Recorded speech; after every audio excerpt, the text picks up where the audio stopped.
what did you think, or what did you hope that today's audiences would take away from this particular production? It's sort of the timelessness of the work.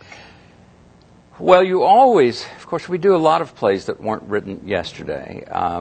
And it's amazing how some contemporary plays can date very, very quickly. And though they were quite wonderful plays because they captured some sort of zeitgeist moment, an issue that we really all cared about and looked at it from a particular viewpoint, it's not always true that they'll continue to hold up. But almost all of the people we recognize as the great playwrights write plays that hold up because actually they're very particular about a time and place, but they're also extremely human. That's true even if you're doing myths, as in a play like Metamorphoses, for example, where the tales of that show were based on Ovid, which is Latin literature, which is a lot more than 100 years old. Right. These are eternal truths that you can find and look at and examine from all angles. And I didn't have any ambitions for this piece different than I have ambitions for any piece that we bring in, and that is that, first of all, it's entertaining. You go and you have a good time engaging with the piece, whether that's laughter or just astonishment, whatever that is that draws you to it and makes you think. I was sitting with a group of people having a common experience, and we all had a great take on whatever that was. That's what I always hope for. It doesn't matter what it is that we're doing. I thought it actually would be pretty easy for people to draw the contemporary parallels. We have a woman running for president now. Yes. You know, I mean, I think it's pretty easy for people to see. It's a little tougher, I think, for Americans to appreciate class systems per se. And the play is a lot about British class systems. And although we certainly have economic classes and we have some racial divisions and that sort of thing in this culture, it's not quite the same as that British separation by class. But the metaphor is so strong. I'll tell you another personal story. When I first came to Dallas, I was here to visit to see if I wanted to live here. I had done military service in France, and I picked up my car in New York, and I drove along the East Coast and went to Washington, D.C., and down to Atlanta and across, and I came up through Dallas, where I had a college roommate who put me up while I was doing this little tour around.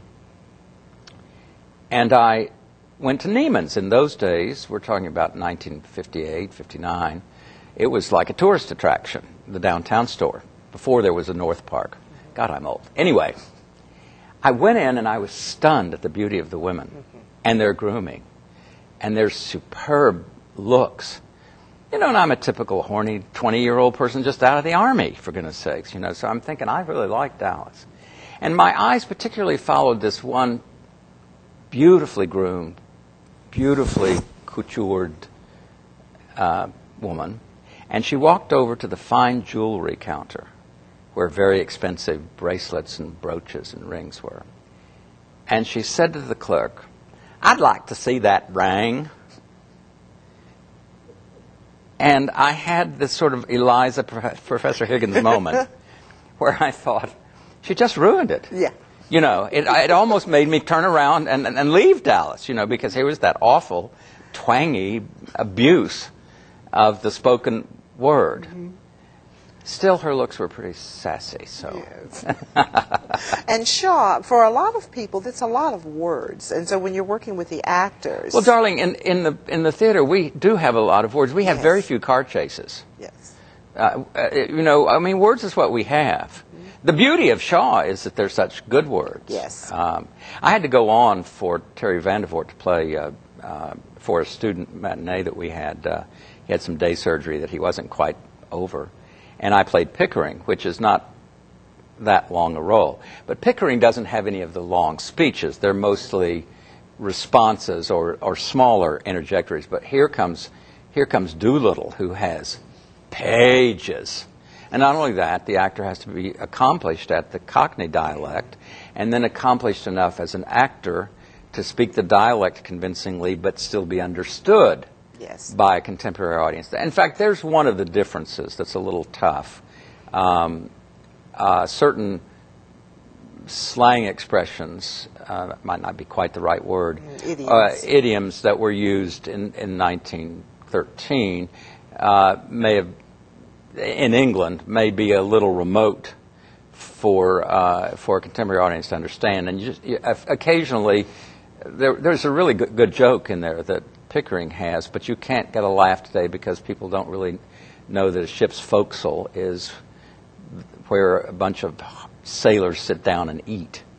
You know, so there are a few things that are still a little hard to reach, and you hate to put it in the playbill. You know, it's like you just say it and say, well, imply that there's humor there, and see if imply, I never know which one of the other, and see if you can make them laugh anyway. Right.